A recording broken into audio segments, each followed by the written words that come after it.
Madame la présidente, madame la ministre, chers collègues, cet article prévoit notamment qu'en cas d'évolution de l'organisation des concessions, le préfet du département en informe sans délai les maires et les présidents d'EPCI intéressés et, le cas échéant, le comité de suivi de l'exécution de la concession et de la gestion des usages de l'eau. Nous sommes favorables à cette disposition. Cependant, nous considérons que dans le contexte actuel où, depuis plusieurs mois, des négociations entre Bruxelles et l'État autour du projet Hercule se poursuivent dans une grande opacité, on l'a dit tout à l'heure, qui ne permet pas aux élus concernés de disposer en temps réel des informations, cette disposition n'est pas suffisante.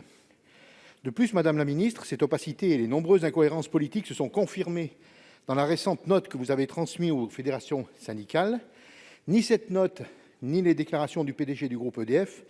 ne sont rassurantes pour le personnel, les élus locaux et pour nous, les parlementaires. L'usage du conditionnel et le peu d'informations dévoilées ne font que refléter l'impréparation gouvernementale et l'absence de réflexion sur des alternatives au projet Hercule, à part son changement de nom. Le sort de nombreuses concessions hydroélectriques, y compris des concessions comme celle de la CHEM, est suspendu à ces négociations européennes.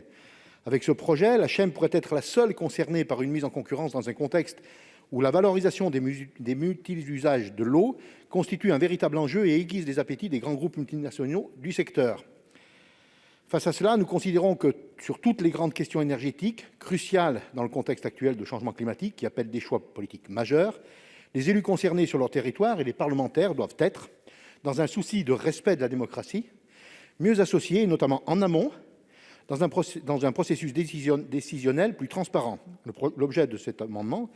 vise précisément à ce que les élus soient associés le plus en amont possible des décisions envisagées concernant l'évolution de l'organisation des concessions hydrauliques.